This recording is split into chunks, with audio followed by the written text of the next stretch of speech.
El doctor Daniel Ortega se encuentra con nosotros, él es experto ambientalista y es representante del Ministerio de Relaciones Exteriores en temas de medio ambiente. Y vamos a conversar con él sobre el tema de cómo el Ecuador está fortaleciendo el diálogo a nivel nacional y también a nivel internacional en relación al cambio climático.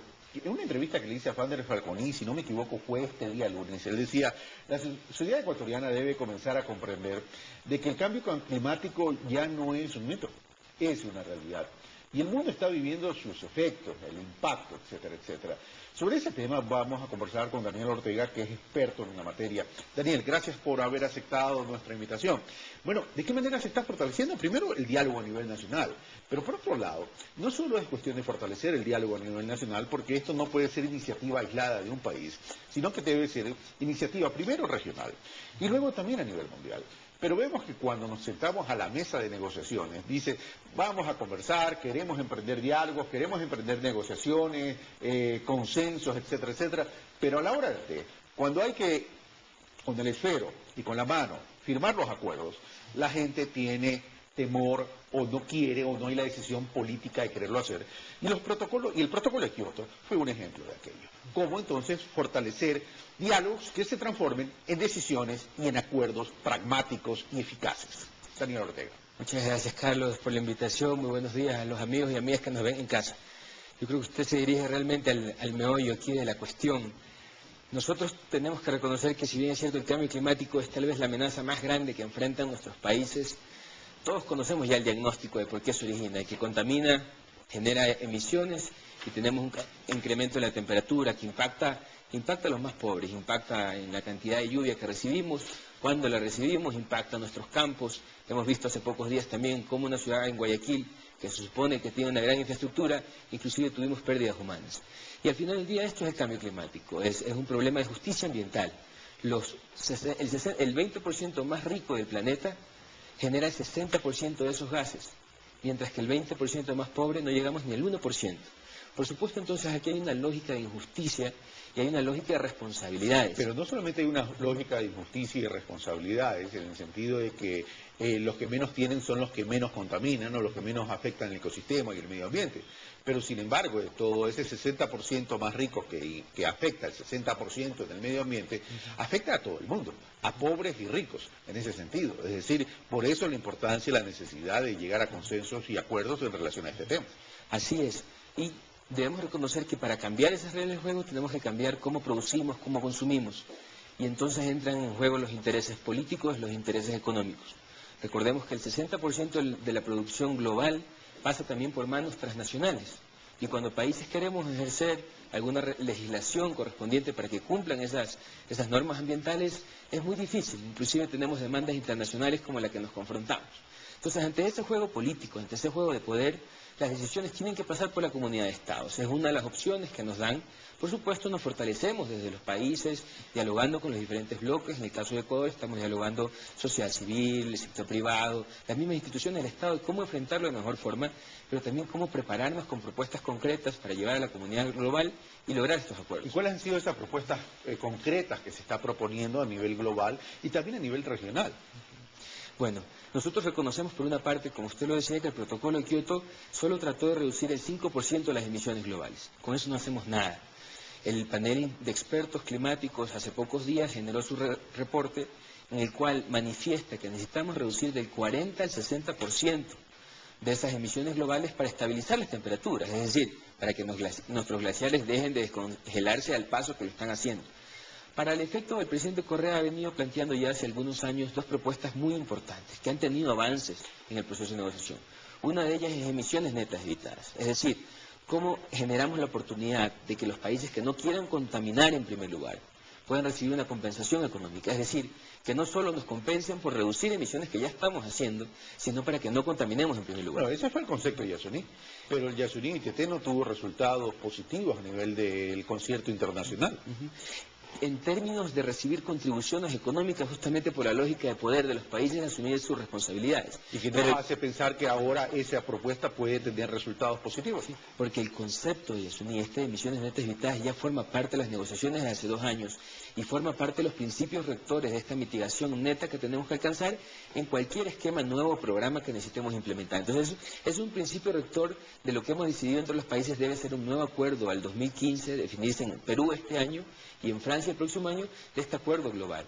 Además de esto, el Ecuador dice, sí, podemos reducir emisiones, podemos tener acciones concretas. Nosotros tenemos aquí Sociobosque, tenemos una estrategia nacional para reducir deforestación, tenemos una meta concreta, el 2016, de alcanzar 96% de energías renovables. No hay país en el mundo, Carlos, que tenga una meta como esta y que la tenga plasmada en su plan nacional, como lo tiene el Ecuador. Además de esto, el presidente Correa dice, podemos hacer algo más, pero se necesitan recursos. Necesitamos medios de implementación y esta va a ser la clave detonante del acuerdo que los estados podamos alcanzar. Particularmente porque tenemos un fondo verde climático que se crea para el efecto y al día de hoy, créame que no tiene recursos. Lo único que tiene son 40 millones, pero para apalancar los costos de la Secretaría, es decir, más burocracia. No tenemos recursos para acciones concretas, reales, de implementación y que beneficien a los más pobres. En el caso de América Latina y el Caribe, el cambio climático nos puede costar el 1% del Producto Interno Bruto. Entonces no podemos quedarnos con las manos atadas. La propuesta del presidente en ese sentido es el impuesto de Ali Correa, que es un impuesto al barril de petróleo, es decir, justamente al combustible que genera la contaminación, le podemos tener un impuesto que nos permita ser distributivos, es decir, los países más ricos deban cancelar este impuesto y los recursos puedan transferirse a los países más pobres. Yo creo que estas son propuestas concretas, reales, que de existir la voluntad política podemos llegar a combatir el cambio climático. A ver, de existir la voluntad política. El tema es que mientras estamos hablando de esto en las mesas de diálogo, vemos que Estados Unidos, por ejemplo, está entrando a un sistema de extracción denominado fracking. Y eso es altamente contaminante. Es altamente, afecta mucho el ecosistema y el ambiente. Entonces, si el país más poderoso no está entrando en esos sistemas, entonces, ¿de qué estamos hablando? Porque a la hora del té, ellos son los más contaminantes. Por otro lado, tenemos China que está creciendo tremendamente en su economía y adicionalmente ese crecimiento implica demandar materias primas de recursos naturales y sigue pues entonces incentivando todos estos efectos en el cambio climático. Y así podemos hacer una gran lista. Entonces, ¿cómo tener fe en que esto realmente va a generar una reacción en aquellos que son los principales actores de afectación al medio ambiente? Yo creo que pasa por esa lógica de tiranía del poder que conversábamos inicialmente. Estados Unidos tampoco formó parte del protocolo de Kioto. Encima que el protocolo de Kioto solo atacaba el 5% de la contaminación, no formó parte. Y esto ya es una cuestión recurrente en ciertos países que por supuesto tampoco ratifican convenciones internacionales de derechos humanos, poco podemos esperar de ellos también en términos ambientales. En el caso de Japón, de Australia y Canadá, inclusive el año pasado reportaron un incremento en sus niveles de emisiones. En vez de reducir, continúan contaminando. Sin embargo, yo creo que estamos entrando en una fase de transición. Algunos países estamos explorando también el extractivismo como parte de esa máquina de generación de recursos. En Ecuador tenemos disponibilidad de agua y por eso hemos apostado al sistema hidroeléctrico para que sea parte de esa matriz, el cambio de esa matriz eléctrica y al mismo tiempo impulse una reducción en nuestros costos de producción de alrededor del 20% que nos permita también hacer un cambio en la matriz productiva. Entonces estamos atacando la matriz del problema. Sin embargo, reconocemos que hay países en tanto poderosos, necesitamos avanzar en bloques. Ecuador está en diálogos constantes en la UNASUR, en la CELAC, con el mismo ALBA y con la comunidad más amplia de países en desarrollo, donde coincidimos con ideas, donde son nuestras poblaciones más pobres las que se ven afectadas y por lo tanto tenemos un discurso basado en principios, pero también en realidades y en pragmatismo de cómo llegar a implementarlo. El tema es ese, el tema es que en la región tampoco es que hay algo efectivo. Sí, conversamos al interior de UNASUR, el propio presidente de la República, ahora en Chile, con la presidenta electa y ya posicionada, Michelle Bachelet, hablaron de UNASUR. Dicen, hay que despertar UNASUR. Y UNASUR está dormido, es decir, se puede conversar, pero el tema, insisto, es la capacidad de diálogo se debe traducir en acciones. Por ejemplo, hablemos de América Latina y el Caribe. América Latina está conformada por 41 países, tiene 570 millones de habitantes y la población urbana de América Latina y el Caribe ha crecido desde el año 2000 a 609 millones, es decir, de 394 en el año 2000 a 609 millones en el 2030, lo cual significa que hay una gran explosión demográfica. La población sigue creciendo y el territorio sigue siendo afectado. A nivel mundial, los alimentos están escaseando, van a escasear, los alimentos y los recursos hídricos. América Latina y el Caribe es el granero del mundo. El 70% de los agricultores están en América Latina y el Caribe. ¿Cómo entonces prevenir esos efectos de cambio climático en el mundo global para que América Latina y el Caribe más bien aproveche esto como una gran oportunidad? Yo siento, Carlos, que UNASUR no está dormida. Ha venido trabajando muy sigilosamente, eso sí. Nosotros entendemos y hemos hecho ya cálculos y hay una discusión a nivel de presidentes constante de que es justamente la región sudamericana la que tiene las mayores reservas de recursos naturales.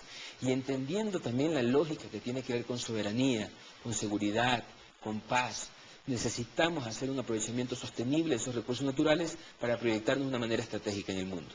En el marco de esos diálogos reconocemos que el cambio climático no solo es un problema ambiental, es un problema político. Y para atacar ese problema político no solo tenemos que llegar a la mesa de las negociaciones de cambio climático, sino que tenemos propuestas también que llegan a otros foros. Este es un tema de derechos. Por ejemplo, nosotros tenemos que garantizar un derecho a un ambiente sano también a las personas. Y por tanto el Ecuador y un conjunto de países está impulsando un instrumento vinculante para las transnacionales en temas de derechos humanos. Al mismo tiempo, estamos avanzando con la propuesta de los derechos de naturaleza, una declaración universal. Entonces, es un conjunto de instrumentos de gobernanza global que nos permita atacar, reposicionar un poco el tema, rebalancear el tema de poder, pero también aterrizarlo en concreto. En términos de la región latinoamericana, tuvimos hace pocos meses la reunión de ministros de Ambiente de la CELAC también acá, y tuvimos una declaración concreta, la declaración de Quito, que marcaba una hoja de ruta muy precisa cómo la región no solo armonizaba políticas públicas reales y concretas para hacer ejercicio del principio de contamina paga, sino que al mismo tiempo aplicaba una estrategia conjunta de cómo nos posicionamos a nivel internacional. En términos reales y concretos, también en el Ecuador hay una acción. Tenemos una estrategia nacional de cambio climático, tenemos que llegar a aterrizarla a nivel de gobiernos locales. Esto formará parte de los diálogos también que tienen que ver con los códigos territoriales y demás cuestiones, cómo el día a día al ciudadano común y corriente, en cómo se moviliza, si va en bicicleta, si va en bus, si consume todo lo que ahora puede consumir debido al incremento de capacidad adquisitiva que tiene, es coherente con esta nueva visión del buen vivir como alternativa al desarrollo. Ahora, el que predica tiene que dar testimonio con su ejemplo, y en el caso del Ecuador, por ejemplo, debería mostrar cuáles son lo que está haciendo a nivel de prevenir el cambio climático o los trabajos que está haciendo para poder proteger el medio ambiente a nivel de los desarrollos locales. ¿Qué está haciendo el Ecuador a nivel de desarrollo local? Sí. Estamos avanzando fuertemente. Me refiero al desarrollo de las ciudades, ¿no? Por supuesto. Tengamos presente que Ecuador ha sido un puntal en la negociación de Hábitat, que es este foro dentro de Naciones Unidas, donde se definen esas proyecciones que tienen las ciudades para que sus habitantes puedan obtener calidad de vida, en el marco, por supuesto, de los planes nacionales de desarrollo que cada país tenga. Inclusive estamos impulsando la candidatura de Quito para ser sede de esta conferencia internacional. Por supuesto, esto todavía está en un proceso de diálogo y demás cuestiones, pero Ecuador tiene mucho que demostrar. Reconocemos que hay limitaciones. Creo que nuestras ciudades enfrentan grandes retos en cuanto a organización, manejo de suelo, pero al mismo tiempo transporte, sistemas productivos, regulación de las empresas, acompañamiento de las empresas también con incentivos verdes. Pero hemos visto que Ecuador es uno de los principales países ya en reciclaje de botellas. La política fiscal que tenemos es muy contribuyente a una acción consciente del consumidor, pero también de generación de cadenas productivas. Pero una manera de afectar el medio ambiente, Daniel, es no respetar la frontera agrícola.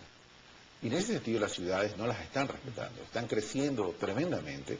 Afectar la frontera agrícola significa afectar el mapa agrícola y significa afectar la capacidad de soberanía alimentaria, que tiene que ver también con cuidado medioambiental. Sí. El recurso ambiental que se debe cuidar prioritariamente es al ser humano.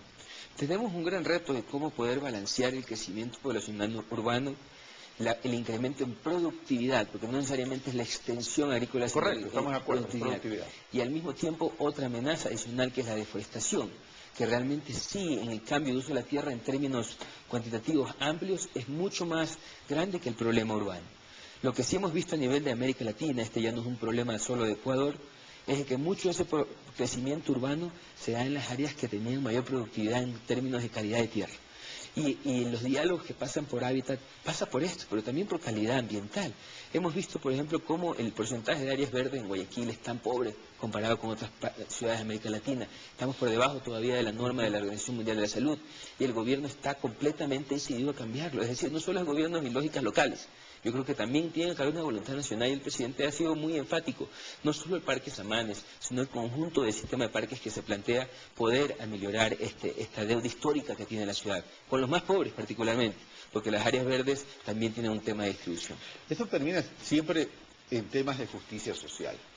10% de la población más rica de América Latina tiene el 48% de los ingresos totales y el 10% de la población más pobre de América Latina apenas el 1.6%. Cuando cambie esa lógica perversa de distribución de la riqueza o de los recursos, entonces cuando cambie eso, podremos hablar de que comienza a haber una reivindicación de los derechos de la sociedad en Latinoamérica y el Caribe. Daniela Ortega, muchas gracias. Muchas gracias, Carlos. Recordemos que para alcanzar eso pasa también por una lógica de democratizar el acceso a la toma de decisión sobre ese tipo de políticas. Y en algunas ciudades todavía estamos muy cortos al respecto. Creemos que se debe avanzar, pero es un compromiso de todos nosotros. Hay que ponerle atención a Esmeralda, mi querido Daniel. Nosotros hacemos una pausa y regresamos con Javier Flores Aguirre para hablar sobre temas de política, pero fundamentalmente sobre el tema de la reelección, si es crónica de una reforma o enmienda anunciada, pero más allá de la reforma o enmienda de la reelección, también vamos a hablar del panorama político ecuatoriano, a propósito que el día de ayer se posesionaron ya los nuevos alcaldes y prefectos y también miembros de las juntas parroquiales en el país. Venimos de inmediato.